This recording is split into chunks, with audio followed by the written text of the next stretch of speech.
law of karma is the silent thread of justice that brings about balance in our lives. And we are karmically related to different things we saw, like my mind, my body, my relationships, money, time.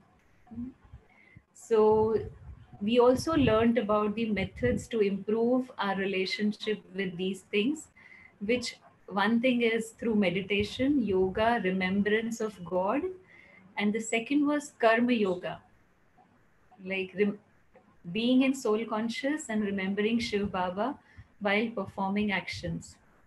So this was the essence of yesterday's session. I welcome Sister Tina on behalf of everyone and invite her to start with today's session. Om Shanti. Okay. Thank you. Om Shanti, everyone. Good morning. So again, find a place where you can comfortably sit in a relaxed position. Yeah? And we'll start with some meditation. Let me play this.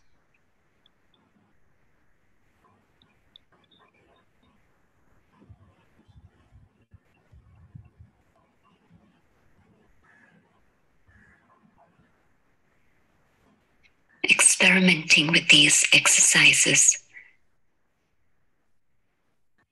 one is able to discover the sweetness and the beauty that lies in knowing the self. The more I know myself, the more I'm able to maintain the awareness of my true identity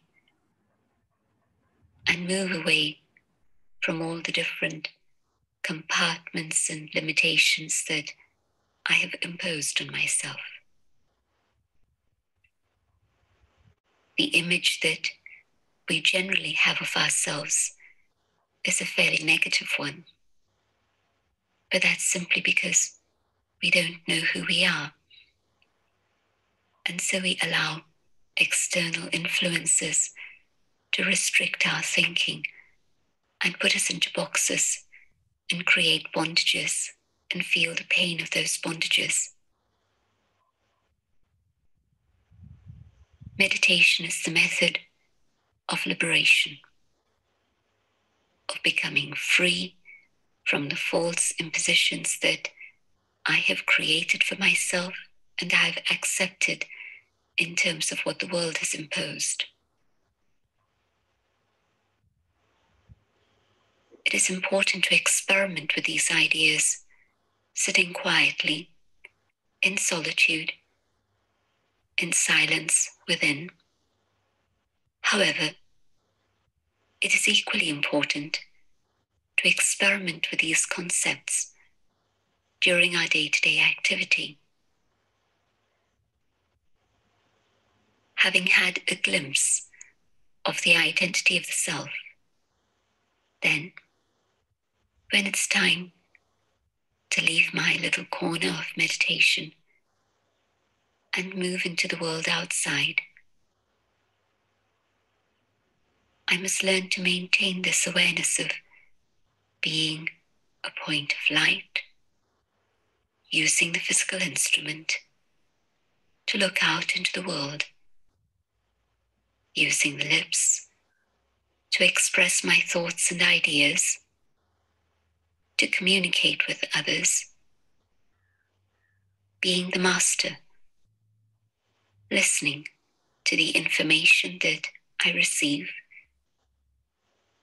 but being the master, deciding, discerning what it is which has value, what it is that will enhance my own awareness, retaining that information, communicating that information, but also being able to filter out that which will pollute my mind, that which will cause my feelings to become corrupt, so that I maintain the integrity of this experience of eternal consciousness. Both things are aligned together. My time in silence, experiencing the eternity of the self, but using this awareness in my day-to-day activity. If through the day I maintain this awareness, then whenever there is a moment at which actions can finish, I can turn inwards and come to the state of Om Shanti. And the awareness of Om Shanti, the awareness of peace, is also then expressed through the work that I do during the day. Om Shanti.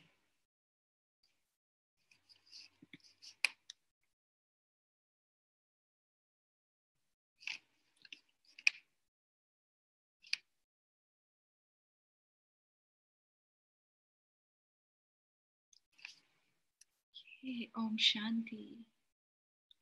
So I am hoping that you all practiced some karma yoga yesterday, right? Whilst you were eating food or probably walking around, right? Did you remember Baba? Did you involve him? How many of you did? If you can show hands. You all did? Okay, good. Because it is important that what we are learning, we practice that, right? Because otherwise it's just like going to any other place, right? But when you go to a school or university, you have an aim, and whatever you learn there, you put it into practice, right? So it's important. So what we will do, I will invite you all to once again see yourself as a tiny point of light sitting in the center of the forehead, and you're listening through your ears. Okay, you're seeing through your eyes. Have this consciousness, yeah. So you can practice.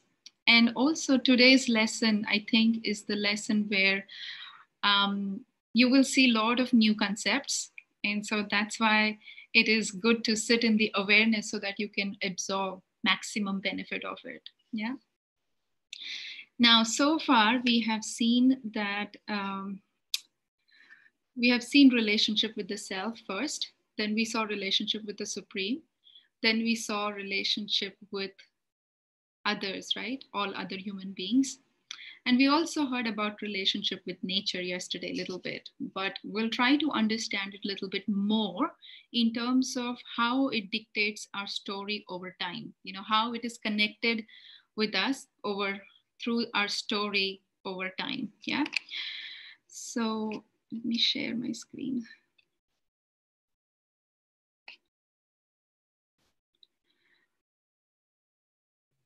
And if you see, there are, like, I would like to give you this example before even we start here. There are many different therapies, right? And for one illnesses, there are many different ways people can heal it.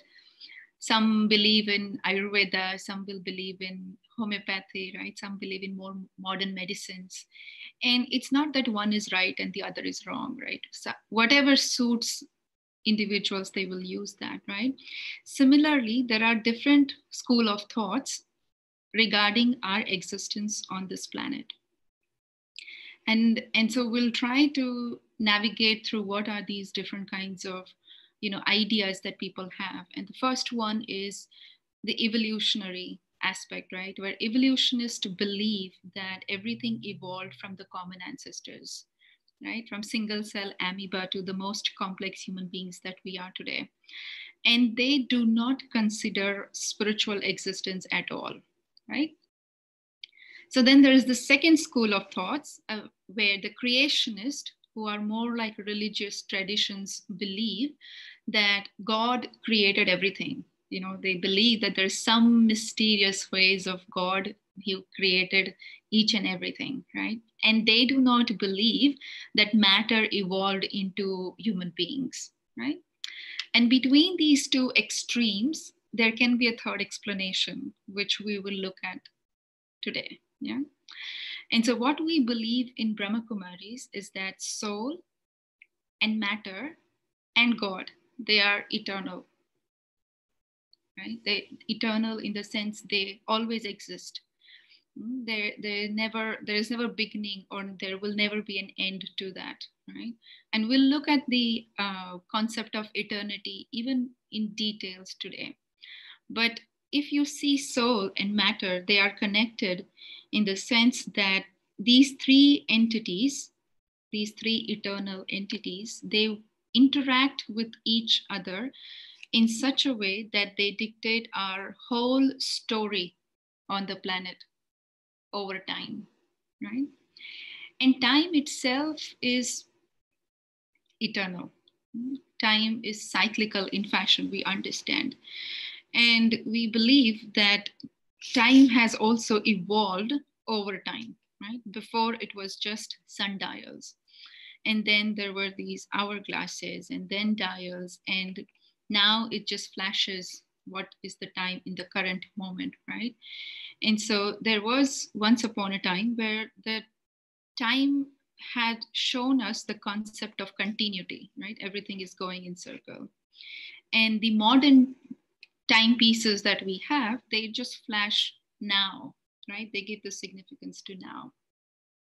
So we understand that time is, sometimes we feel about time, the time is running, time is speeding, we don't have time, right? Of course, now everybody has time, right?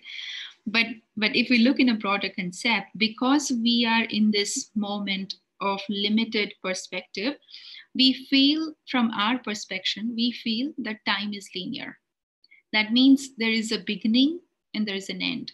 There is a start, there is a finish, there is birth, there is death, right? We don't see beyond that. But from God's perspective, who is beyond time and matter, he sees time as cyclical. And actually, everything in nature occurs in cycles. And so, for example, if you take the cycle of day and night, right? So there is morning, then afternoon, then evening, then night. After night always comes morning, right? After night, you can't say, oh, I want afternoon.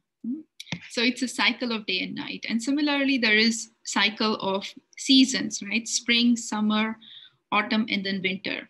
After winter, it will always be again spring, right? Similarly, there is cycles of inhalation and exhalation, right? We inhale and then we exhale.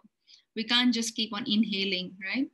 There is cycle of digestive tract, right? We eat food and then something has to get out, and then we eat and then it comes out, right?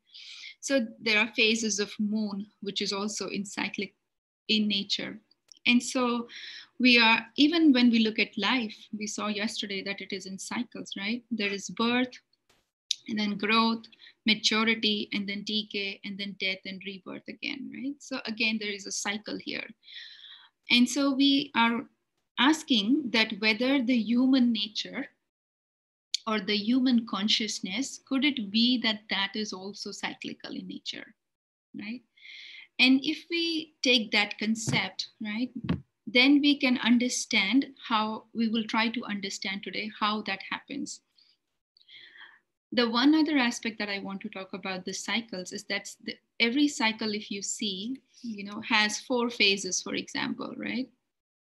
And phase 1 is usually the phase which is highest energy, highest potential it has for growth, for blossoming, right? For example, if you take spring, everything is blossoming, everything is bright, everything is beautiful. And then when summer comes, which is like phase 2, there is some little bit of expenditure has happened, right? And by the time fall comes, maximum of the energy has been expended and some things have been acquired, right? And then when winter comes, almost all of the energy is gone, right? So similarly, the cycle of consciousness also happens. Now, before we go into the cycle of consciousness, I want to give you another example of this child who has rested well at night. And in the morning, he gets up and his mother sees that he's rested well. And so she puts him to shower. She will dress him up and then she will feed him. And now the child is ready to go on the playground and play, right? Because he sees his other friends are playing on the ground, so he wants to play with them. So he tells his mom that I want to go. And his mom says, that's fine, you can, right? Now, in the beginning, the child is fresh, the child is energetic, the child is rejuvenated, right? He's eaten his food, so he has a lot of excitement and energy. So he plays the game very well. He's really involved into it, and he's very happy, and he's doing great on the ground. And then it's afternoon, some of his energy has been expended, right? But he's still managing, he's still doing pretty good. And then it's evening time, and he's pretty tired by now. He's also learned the tricks and the skills that his friends are using, and he's acquired stuff from them. And he's also lost some of the game by the time it's evening, because he doesn't have energy, he's a little bit tired, right? So he has some bruises and whatnot. But when it's coming to close to dark, it's now his stubborn desire that I want to win the game back, right? I've lost, but I'm going to win it again. And so he continues to play, and he tries to give his best, whatever he can, right? And in the meantime, the mother is calling from the window, right? Or from the balcony, that you should come up, it's time to eat food. And he says, no, I'm fine, I want to play, right? In the beginning, of course, he's winning, so he's enjoying. So he doesn't care about the food so much. But by the time it's evening, he's tired. And even if his mom is calling, he's not coming, because now he wants to win the game, right? He has this stubborn desire that I want to win the game. And so some children, of course, there are two kinds of children here, right? Some kids will say, okay, my mom is calling, I should go. And they will go, right? But there are some who will not listen. So what will the mom do? Will she leave the child on the ground? Yeah, it's okay, you continue to play till whatever time you want to play.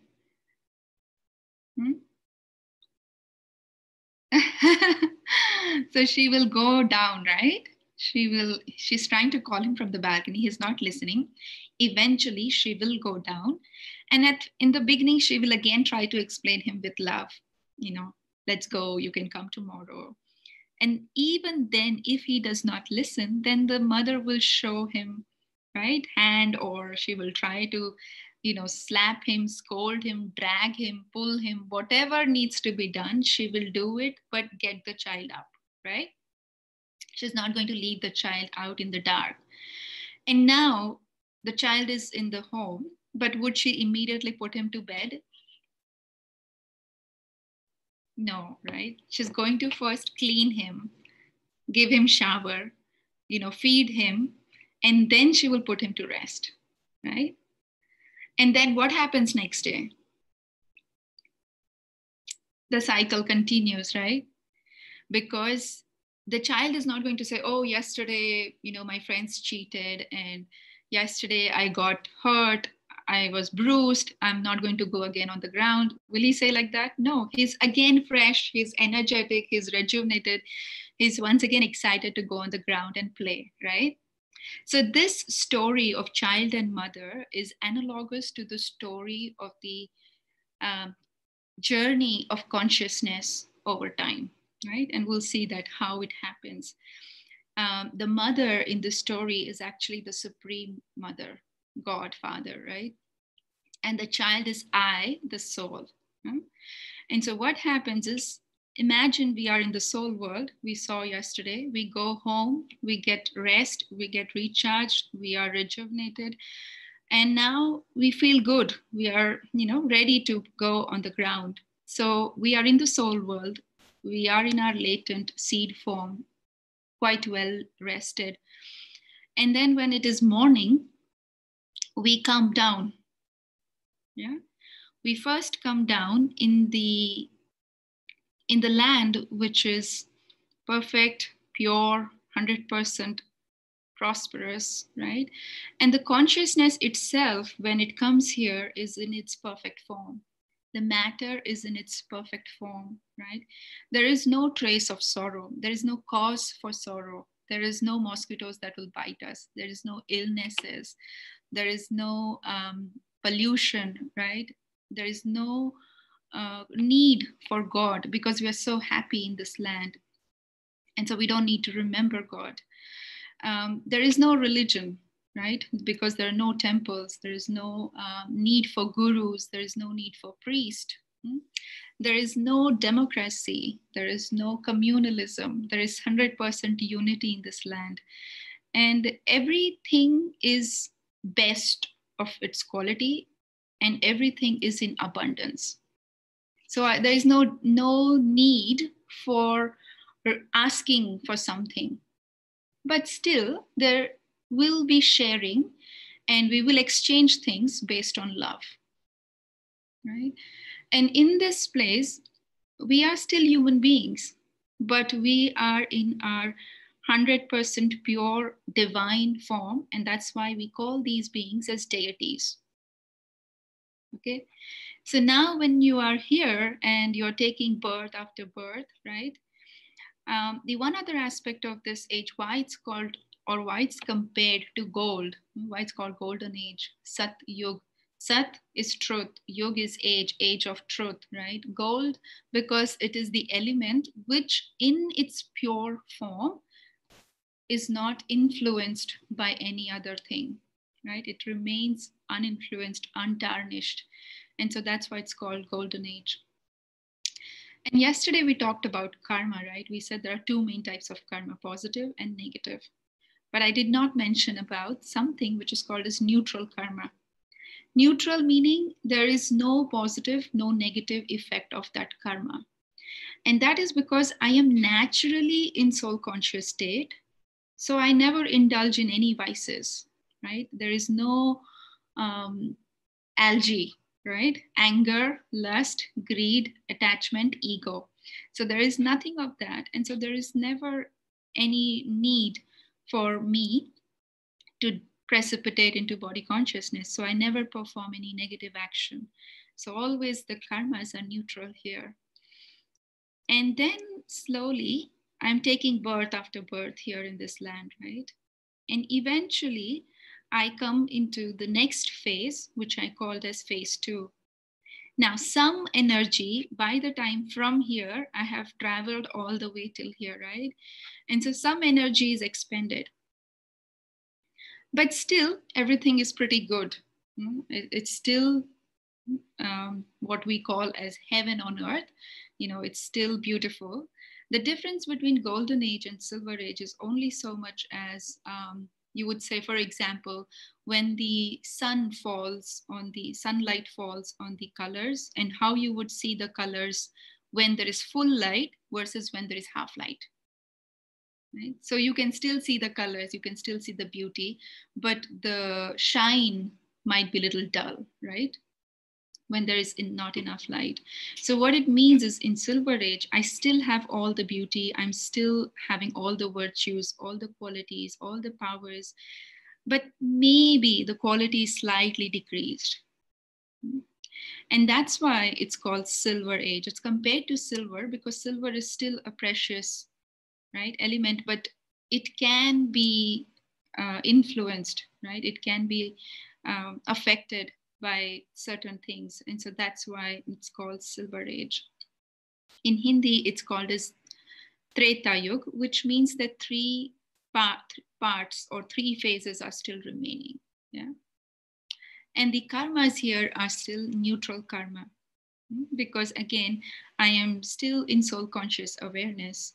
But because I have started, again, I'm taking birth after birth after birth in this age also, I am slowly losing the awareness of being a soul. And I'm more into seeing what I can see through the physical eyes, right? I've started looking at the bodies, I've started looking at the material comforts that I have, but I'm still in my soul conscious state. Yeah. And then once I have reached a state where I completely lose my soul consciousness, that means I completely lose my sovereignty, my mastery over my senses.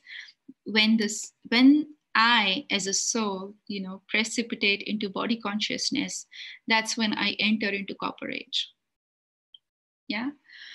Copper age, because this till here in golden age and silver age, everyone is like one big family, right? One big kingdom.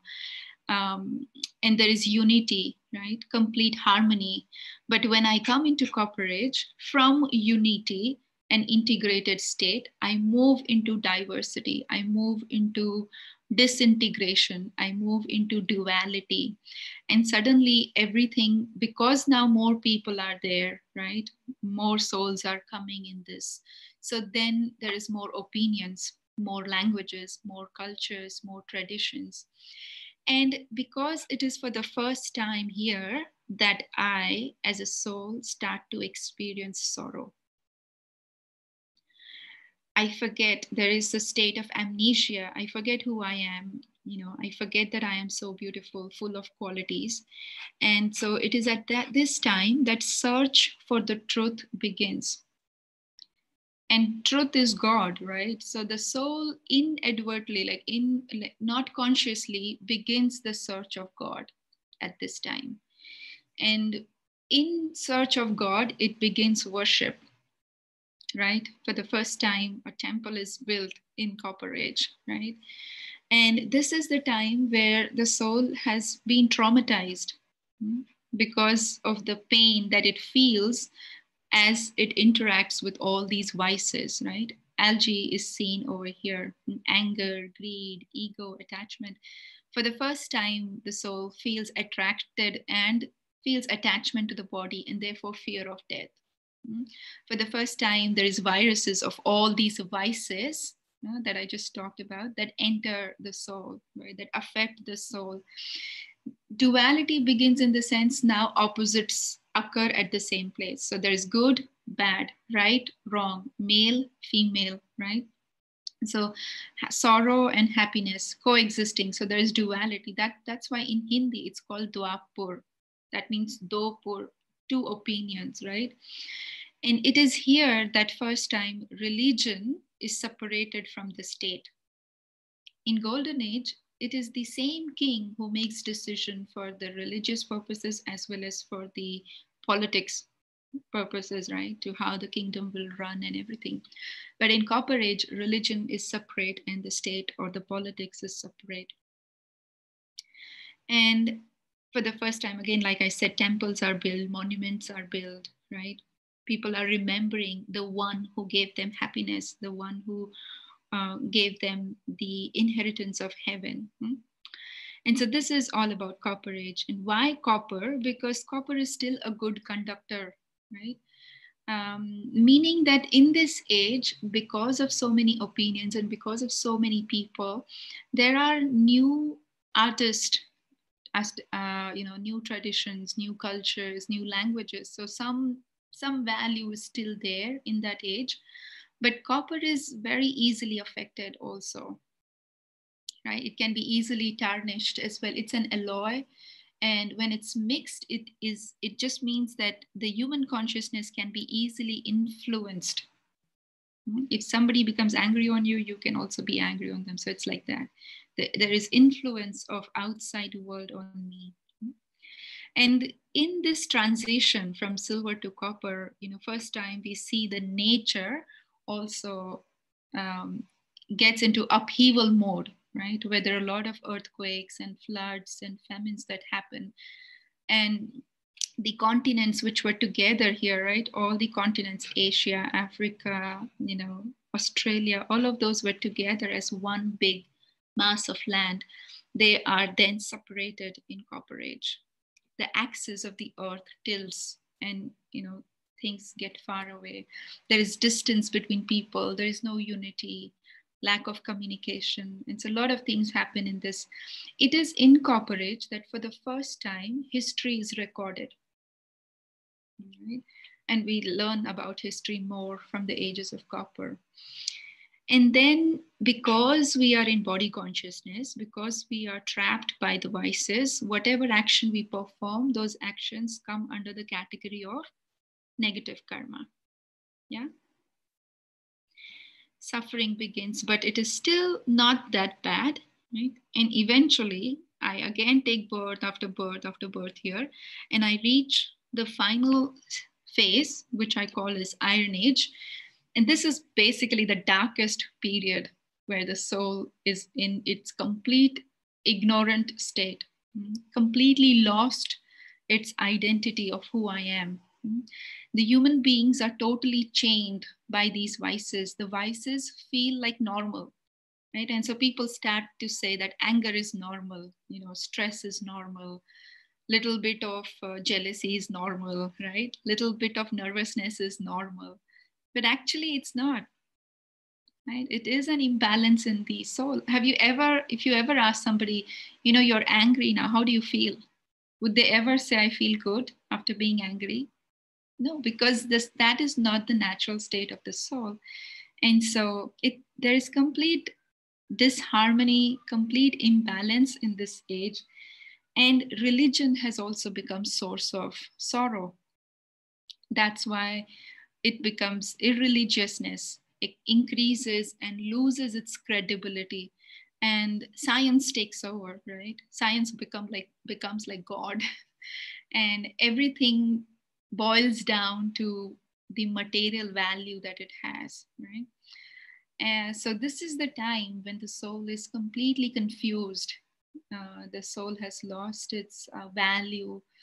It's the nature is polluted. There's a lot of negativity, right?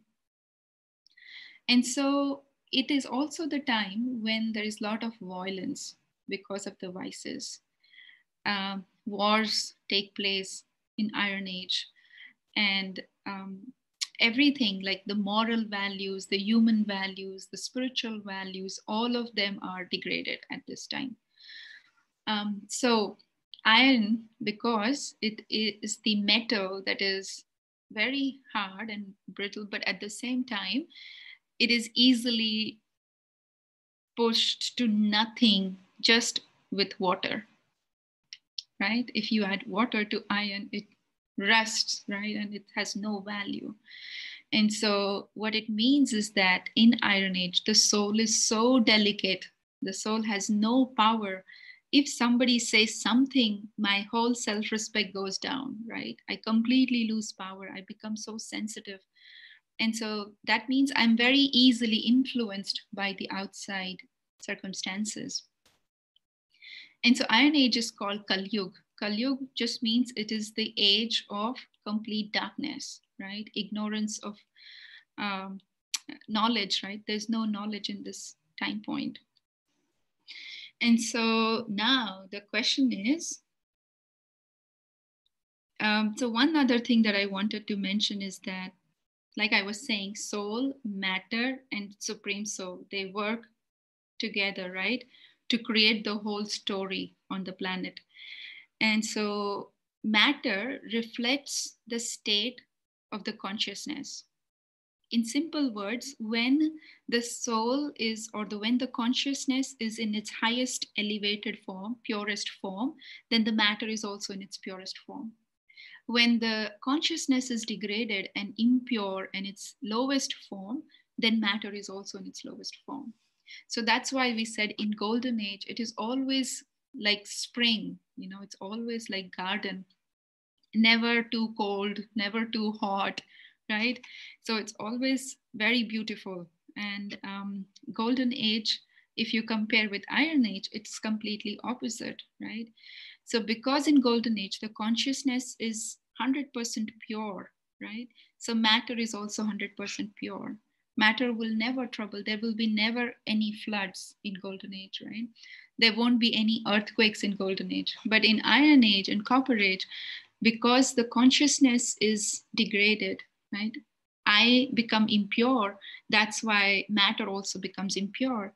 And matter, which was meant to bring benefit to humanity, has now become a source of suffering to humanity, right?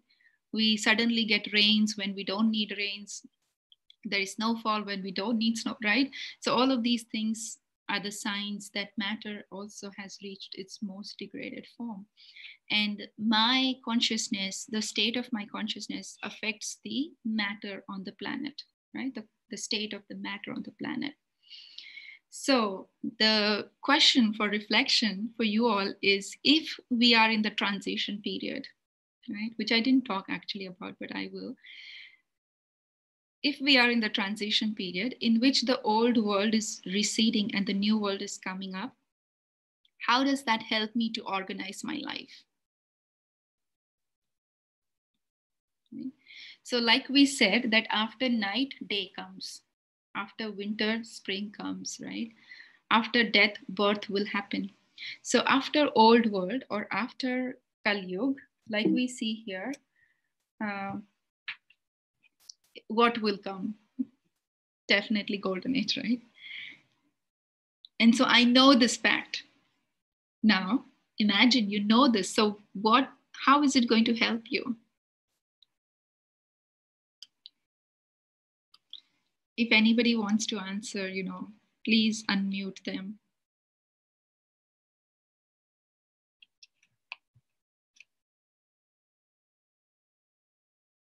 No? You don't want to share? Okay. Oh, you want to say, yeah, please do. Can you unmute them, brother? Vikas Bhai? Okay, Sorry, I can hear. whom I need to unmute? Unmute everyone and unmute the brother who wants to speak. He's showing his hand. Mhm.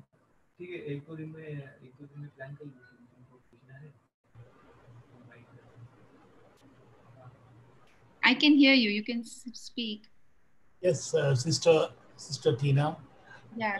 Coming from the Iron Age to the Golden Age, as you asked, what we plan to do, we look forward to a beautiful Golden Age. But there's one question which is coming in my mind again and again after seeing all this. दुनिया बनाने वाले काहे को दुनिया बनाई क्या तेरे मन में समाई why all this we had to go we were happy with you, we wanted to be with you, why we came here? Is it by choice or is it your wish or our wish? We wanted to be always with you. So that's why I shared the story in the beginning, right? The child, would the child say, okay, I don't want to go on the playground ever again? Would No. the child ever say like that? Yes, not no. No, right? No. So that's exactly what happens with the soul. The soul is happy, the soul feels rested when they go home. But after they are rested, they don't want to stay there. The soul wants to come on the ground. Because see, the purpose of the soul, if you remember from our first session, the purpose of the soul is to express and to experience. But when I am in the soul world, I am not expressing. There is no sound, there is no movement, there is nothing. I am just in a latent, dormant state, like a seed. Only when the seed is put on the soil, then it can flourish, right? So only when I am on the stage as an actor, I am allowed to express myself when I have this body, right? So that's why it is our choice. We do this by our choice. We love doing this. Now, if you again remember what I said in the story of the child, there is a phase where he goes and rests before coming back on the ground, right? And so before I can start this cycle again, there is a little tiny phase which we call as transition phase, right? And so if you are early morning person, right? If you have habit of getting up early, then you know this, that there is a time when the night is extremely dark, like it's really dark outside. And after that, there is a period where a hope or ray of light comes in. You can't call that time as morning. You can't call that time as night. You call it as dawn, right? And then eventually you say, okay, now it's morning. Right? So this is like that dawn period, which is very small, and not everyone is aware of it. If I have a habit of getting up early, only then I'll be able to see the dawn, right? But for everyone else, there is no dawn, right? It's still night because they're still sleeping. So here, I as a soul get an option. I get a choice. It's like that mother who's calling the child, come back, come back. And so if I accept what my mother is saying, then I am on the confluence age. I try to understand who I am. I try to make that effort and I try to go home by my choice. But there will be souls who will not go home by their choice, who are not ready to listen to the mother's call. And so they will be taken care on the day of judgment, like we say, right? The final day will come, and everybody has to go back home. And so now let's talk about this confluence age a little bit. Confluence age is the age where the old meets the new, right? It is the confluence or the meeting of the soul with the supreme soul. Most auspicious age in the entire cycle, because it is only during this time period that I get to know who I am. Even in the golden age, I don't know who I am. I'm just automatically functioning because I'm in soul conscious state. I'm not making effort to be in soul conscious state. But only at the confluence age when I get to know in a very conscious way that I am a soul and I'm embodied this body. I'm functioning through this body. I'm an actor on this planet, right? And this is the time where, from the greatest dark night of the soul, we go into the greatest enlightenment of the soul, right? And so, if you understand through this cycle, and if you remember your little bit physics and science, then what is functioning here is the law of thermodynamics, the auxiliary of the second law of thermodynamics, which talks about the law of entropy. And law of entropy says that everything that is new has to become old. Everything that is in the order of state has to go in the order of where it's completely in disordered state, right? And so even if you, for example, build a new house, right? And you don't stay in that house. You build the house and it's there. But after 10 years, what will you say? Will you call it as new? No, it's still old, right? And so energy is not required for new to become old. But for old, imagine you are in a house which is pretty old and now you want to renovate it. So you have to put in energy, you have to put in time, you have to put in resources, right?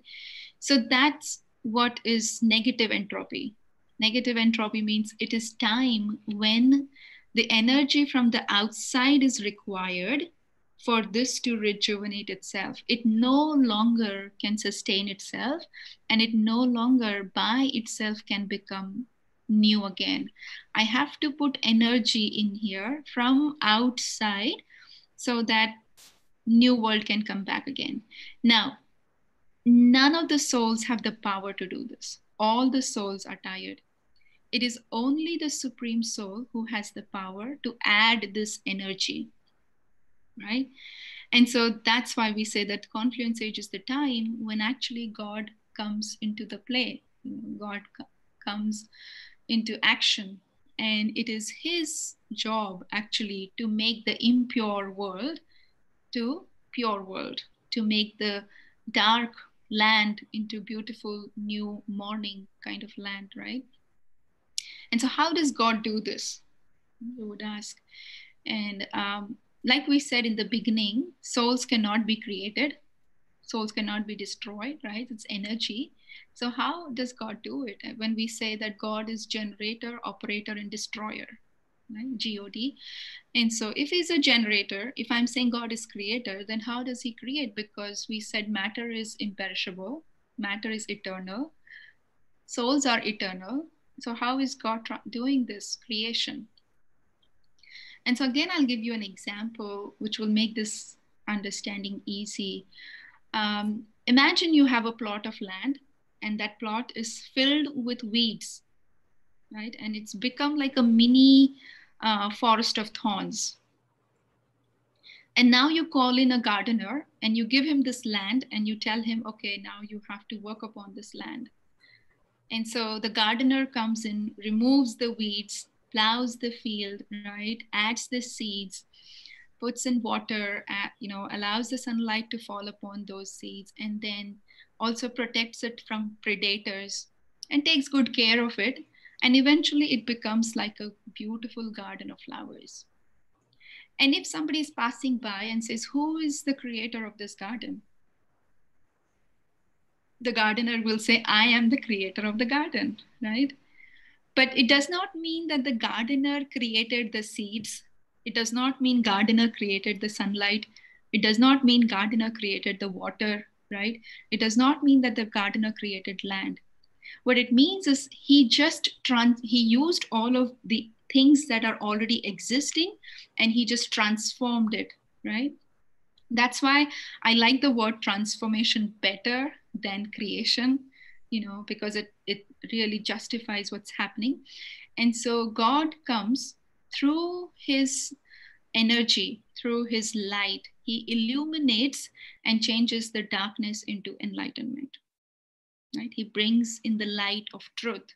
He brings in the light of knowledge, and he transforms the impure or the land of thorns into beautiful garden of Allah, like we say. And then through his presence, through his love, he sustains us. And he destroys that which is evil within us, right? The five vices. He destroys that which is irreligious, which is not serving us on the planet. And that's how God performs his divine act. Yeah. And then we go home for a short period of time. We rest, we get recharged, we get renewed, and then we come back in the golden age. Okay. So far, so good. I have one other concept to explain, which is this. So imagine here, the souls go up. Okay, there is soul world. Don't want to see this. And then there is a place where the soul then comes down here. Yeah. And this is like a one-way cycle. This is like a one-way cycle, one-way path. Yeah. That means that you can enter anywhere on this path, right? The souls can enter anywhere, anytime, any age, but they all have to, if you have entered here, then you will cover all of this silver age, copper age, iron age, and then go home. So the exit is only one. There is only one exit, but the entry points are innumerous. You can enter at any time point, right? And what decides? Who decides where I'm going to enter? Any guess?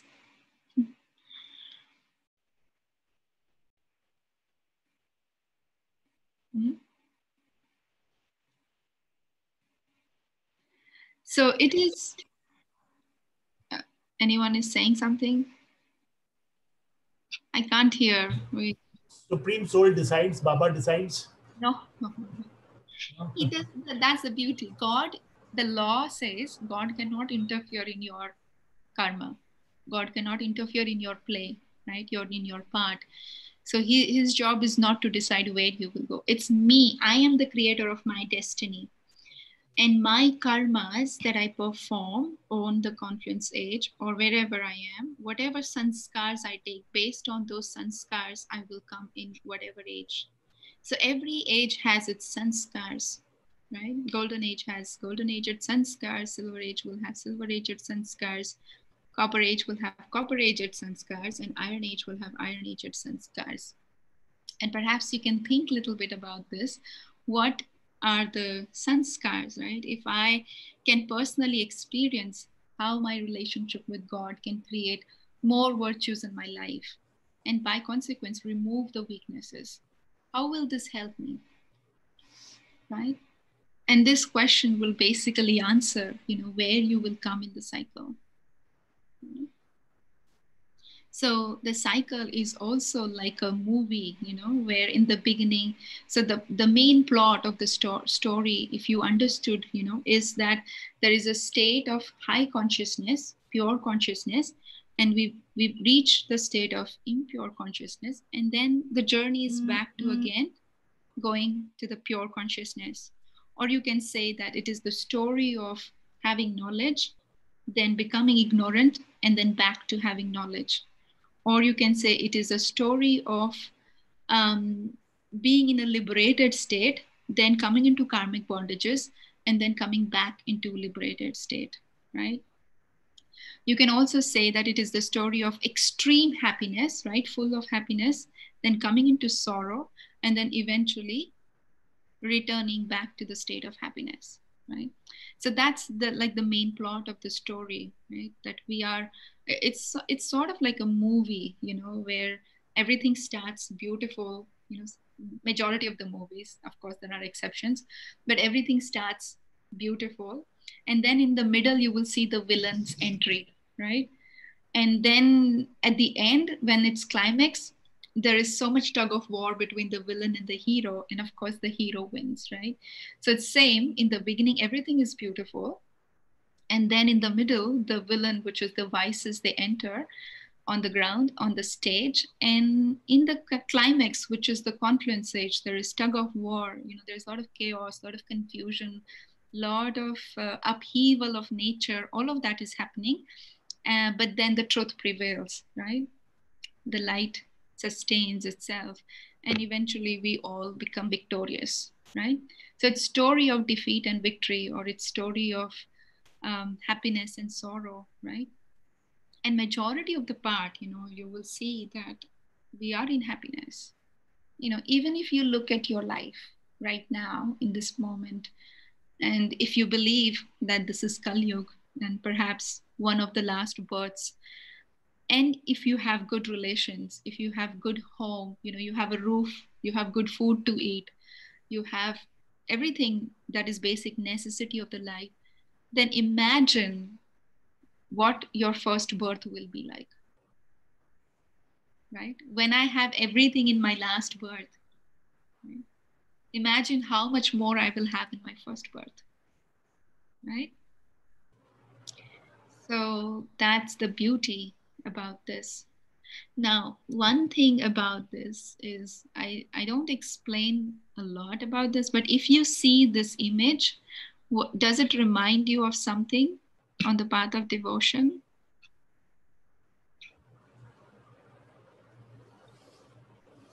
Hmm? You all don't like to speak, huh? I'm surprised. Usually people love to speak and talk.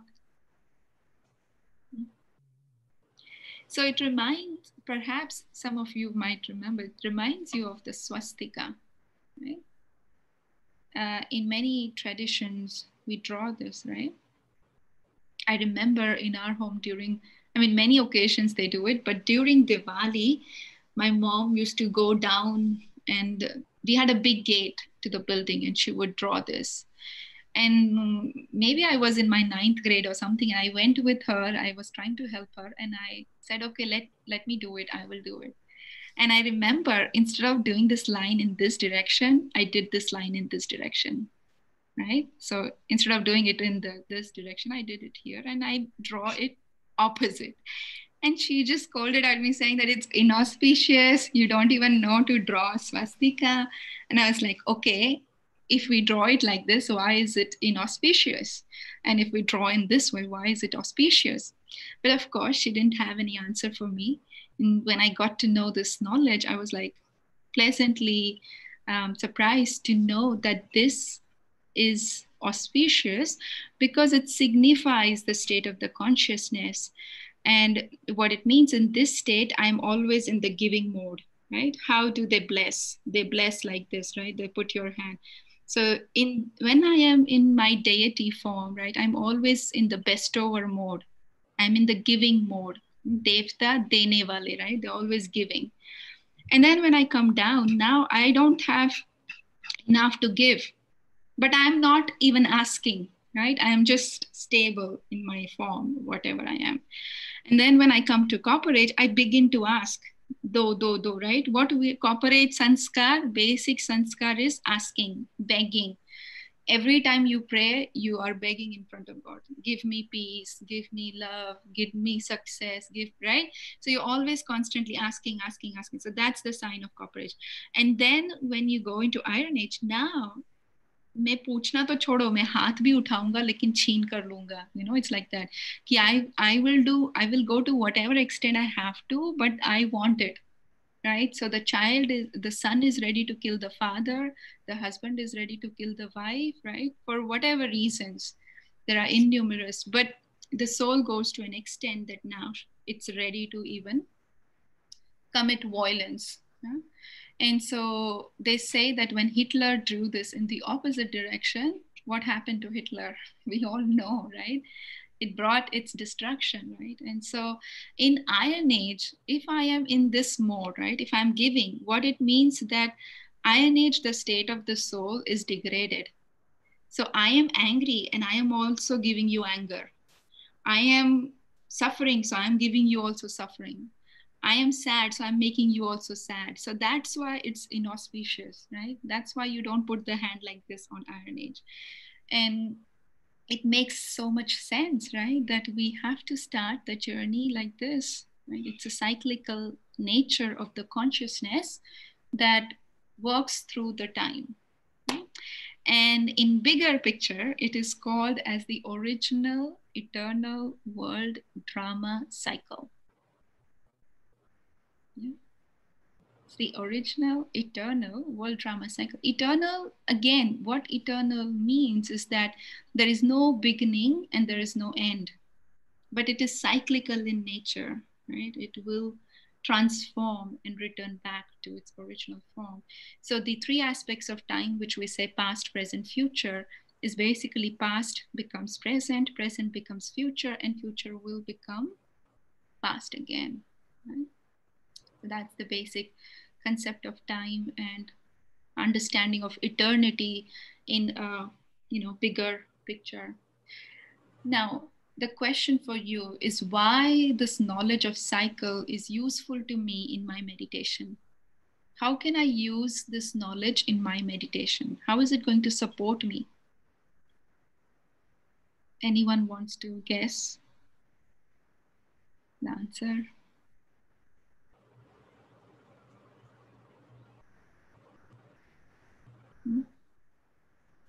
So I know some of you are doctors in this group, right?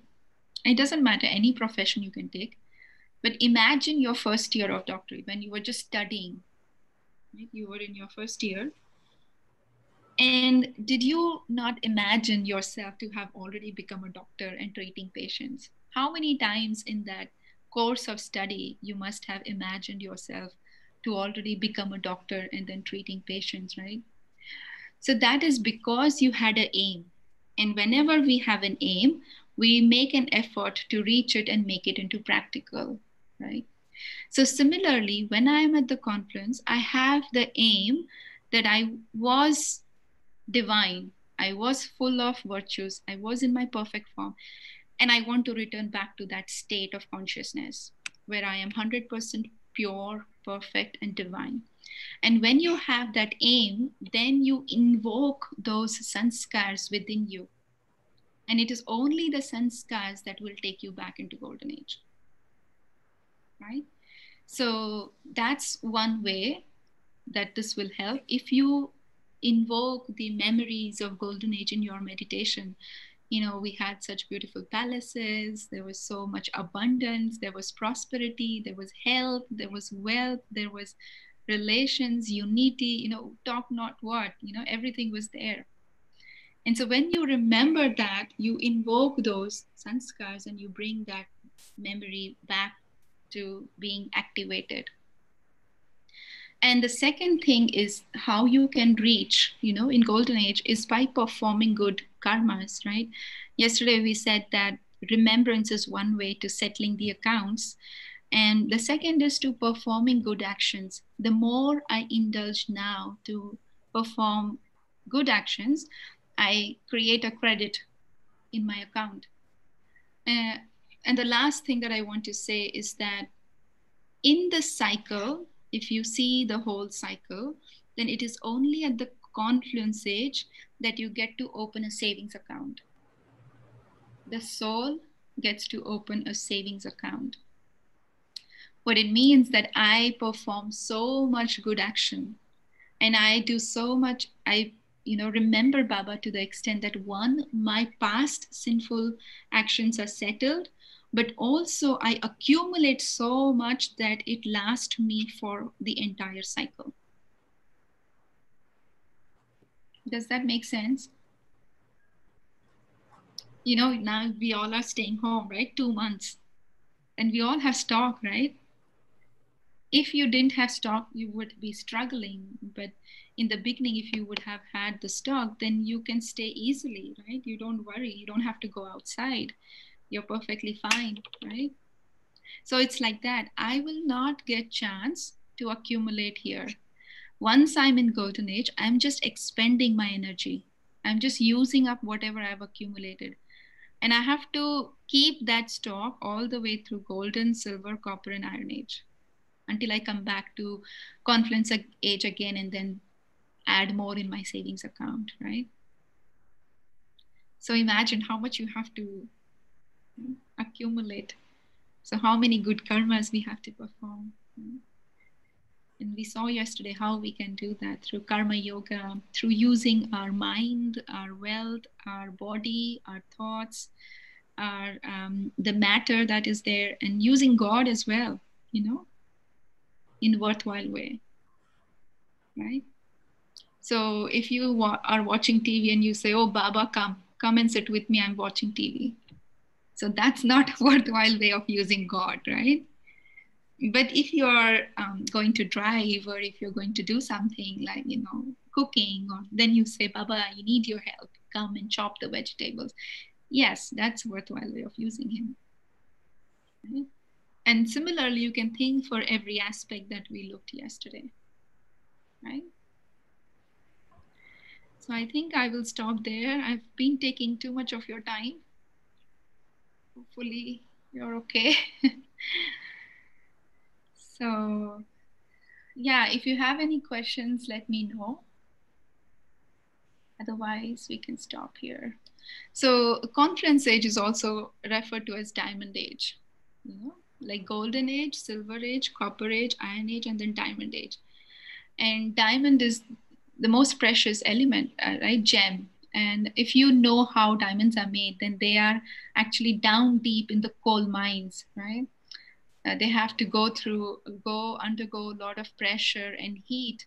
And only the jeweler would know that this stone has the value, and it goes under polishing and rubbing and so much, and eventually the dark, invaluable looking stone becomes into a very valuable, precious gem, right? And then they say it becomes so beautiful that it can now radiate 7 colors when light passes through it, and it can actually cut through anything. So that's exactly what happens at the confluence age. God only is the one who can see my real value. I cannot see, others cannot see, but God can see. And from my ugly, degraded form, impure form, he transforms me into most beautiful divine deity, right? And I have so much power of truth that no falsehood can withstand it. There's so much light, there's so much enlightenment, right? So that's why confluence age is the most auspicious age of the entire cycle. Yeah. So I know there is a lot of information, but again, take what feels right to you, and what you don't feel comfortable, just put it on the back burner. And whenever you are ready, these things will come to you. But whatever you feel is useful to you, use that, and use that in your meditation practice. Okay. All right. So you have any questions, anyone? Okay. Vikas Bhai, can you unmute?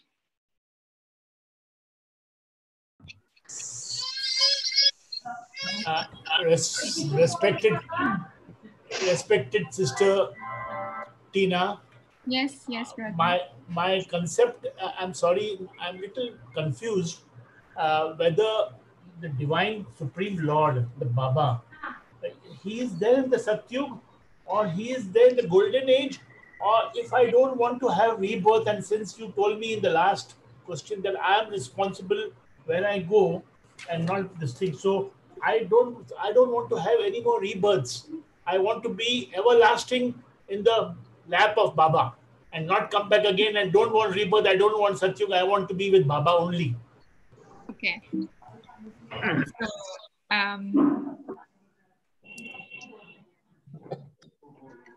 So, so Baba does not come in the golden age. He's beyond the cycle of birth and death, right? He does not take any body, whether it is human body or whether it is a body of a deity. He just does not take a body, right? He does not take birth through a womb. And so therefore, Baba never comes in any of the ages. That's why we say he's an altruistic server. He creates heaven for us, for his children. He does not create heaven for himself. So that's one part. And the second is, okay, if you want to stay in the world, in the soul world for the maximum time, you still have a choice. Okay. Because what it is said is that there are X number of births, and because you all are from Indian background, you would understand. We do believe in Brahma Kumaris that there are 84 births that we take maximum, and there is minimum one birth that the soul has to take. The soul can never be in complete state of liberation for entire time period, even if it is for one birth. It has to come on the planet to play that role. Okay. It does not need to be there for the entire cycle, but minimum one birth every soul has to take. But if you have come from home in the golden age, like from the first birth, from the first step of the cycle, then you will take all 84 births. In 84 births, the cycle is completed. So we don't go into 84 million species like I was telling you yesterday, right? We don't go into becoming elephant or dog or mosquito or pigeon or whatever, right? We don't become all of that. We always become a human being. But it is this birth which I take, Okay. which is most auspicious human birth. Out of all the births that I take, it is this birth on the confluence. And in the sense, what I mean by birth at the confluence means through my intellect, I become born to Baba, right? I accept Baba in my life. I say, yes, Baba, I'm your child. And yes, Baba, you are my father. And I make that relationship very alive in my life. And that's like a new birth of the soul. It's not a birth through the womb, Okay. but it is a birth through just understanding and through thoughts, connecting through thoughts, right? So now the choice again here for some souls is they both are existing at the same time, right? Like I was telling you in the beginning, that some souls are sleeping during the time of dawn. For them, there is no dawn. They are still in the night, right? For them, it's still night, right? For some people, till 9 a.m., it is night, right? Because they're sleeping. So similarly, when I am here, if I am awakened to the truth, then it is confluence age for me.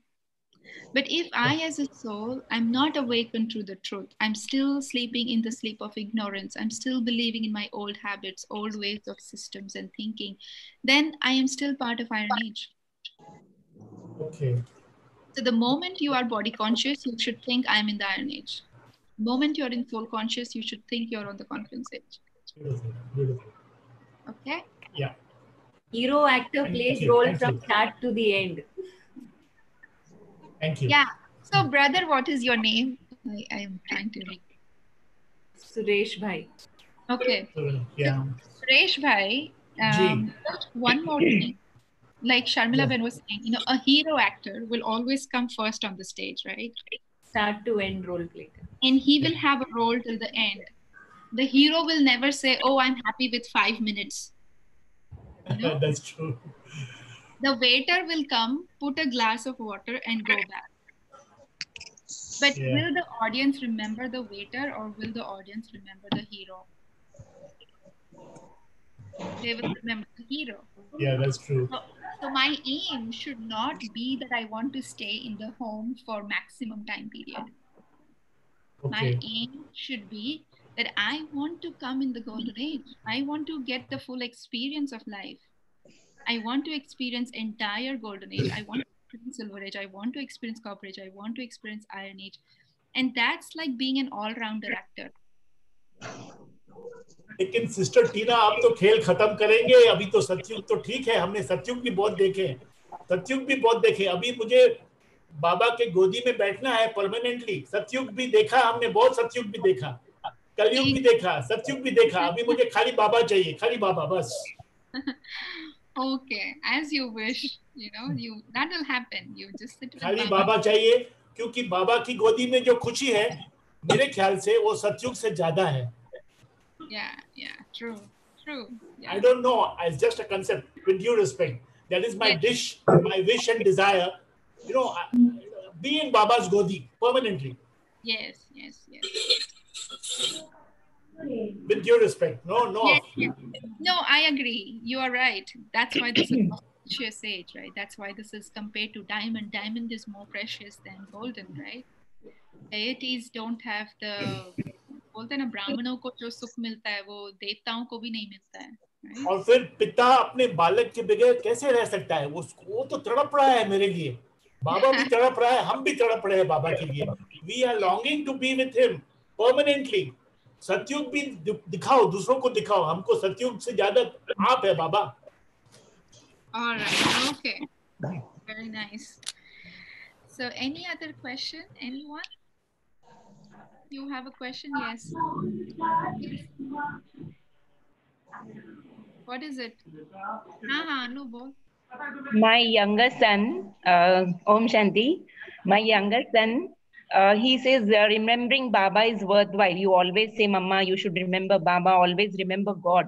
So how he takes it, when his exams are going on, he said, I have to learn everything thoroughly. Now, Baba should hold my teacher's hands, and if my teacher is giving anything wrong, he should hold and correct him so that I get best marks out of it. So is this okay? I think you can look at it in a different way. You can tell your son that if you have done your best, right? You have studied hard, you have done everything, then you have trust in Baba that whatever question comes in the exam, that has been already prepared and studied by you thoroughly, and you will write exactly whatever is the answer of that question, and definitely you will get very good marks. You can't control somebody else. So I'll give you an example. Imagine now it's lockdown, right? And I need milk. I'm running out of milk. And I say, oh, the manager of the store should bring milk. Oh, I hope. I keep chanting, please, manager of the store should bring milk. Manager of the store should bring milk. Versus, I have neighbors who are friendly and very good with me. If I say, oh, I hope my neighbors are going, and then if they go, they can just get me a gallon of milk. What do you think would work? The manager will not get the thought because there is no relationship. When I have a relationship with somebody, my thoughts connect with that person's thought. I have a relationship with my neighbors, so my thoughts can be transmitted and go and reach my neighbors, and my neighbors will get a thought. They will text me, and it has happened to me in practical. They texted me, Tina, we are going out. Do you need anything? And I said, yes, I need a gallon of milk. And so it works like that. When you have a relationship with the person, then there is connection and the thoughts reach each other and you can work. And you must have seen this in your own life. You call somebody or somebody calls you and you say, oh, I was just remembering you. Yes. Why? Because there is a relationship there. So if your son has a relationship with God, then the two of the thoughts will meet and Baba will definitely help him. I can guarantee that. I remember when I came into knowledge, I was just in 10th grade. And whenever I used to go to write exams, I used to always hold Baba's hand. And I used to prepare saying that whatever questions are coming in the paper, I am already studying. I'm already preparing those questions. And it would happen 90% of the times, those were the questions that have come in the exams. So instead of changing the teacher, why not I build my trust and relationship? What he mean to say, I have to written properly, but teacher is not seeing at least a positive link in that. He could give me some marks, na? So I do my side. Why don't they? Baba should mean everything is in Baba's hands. He feels like he says like this every time. Yeah, yeah. Well, I'm sure he's helping him. Yeah, if there is trust, you always receive Baba's help. There has to be trust and faith and know that Baba is there and help comes. Yeah. Okay. So, shall we end with meditation? Okay. So, once again, everyone sit relaxed, comfortable, yet not so relaxed that you fall asleep, right? Sleep is not equal to meditation.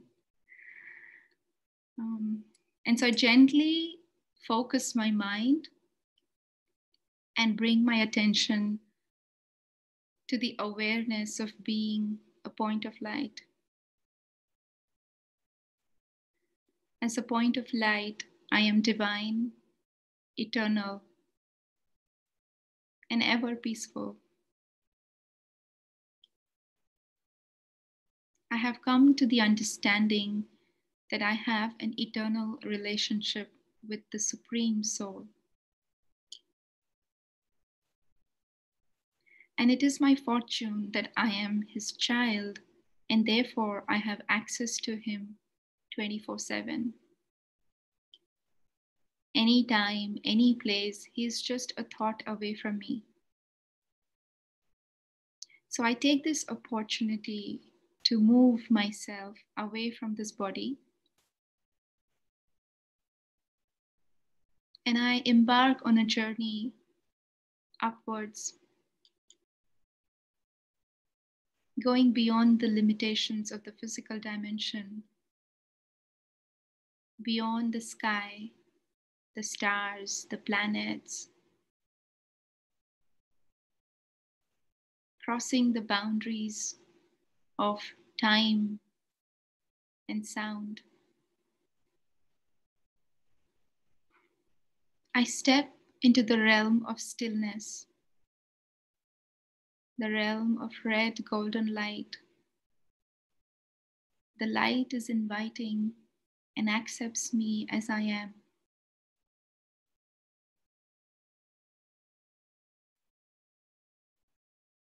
The light is so beautiful that it attracts me and pulls me deeper into this realm.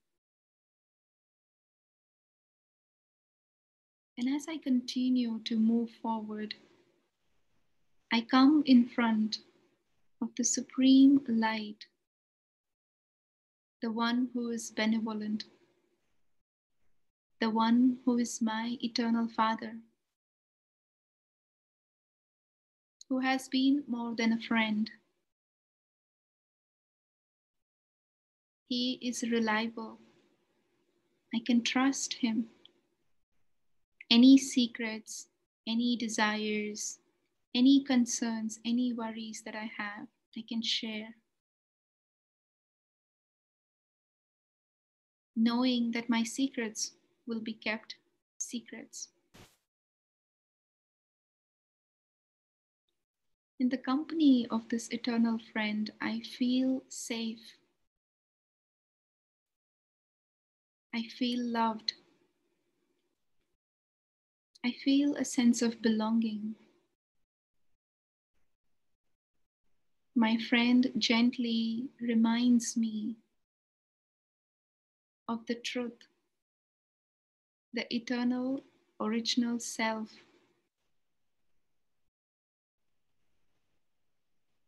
My friend helps me to open my third eye of wisdom and gain clarity and new understanding of life.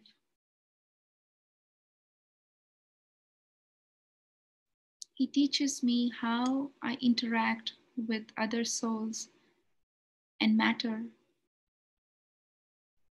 and how my interactions bring happiness to everyone.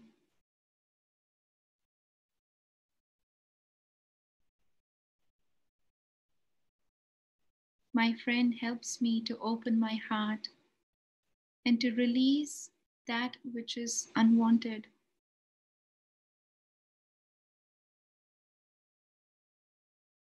In presence of God, I can see my potential. I realize my self-worth, and I begin to feel that I am this precious gem that was hidden under the body consciousness. And the moment I release the consciousness of the body, I begin to shine. And I shine so bright that my light begins to radiate all the virtues that are eternally present within me.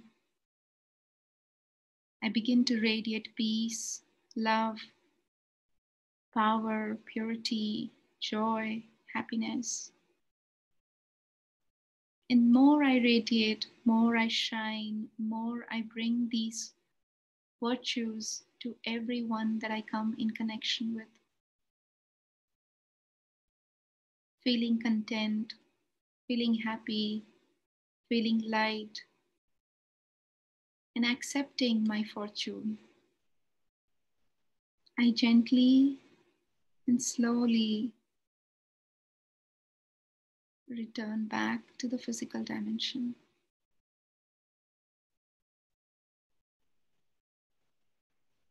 And as I take my seat in the center of the forehead, I remind myself that I am the soul, master of the body. And every time I come on the field of action, I will bring this awareness that I am God's child, and my actions will be accordingly.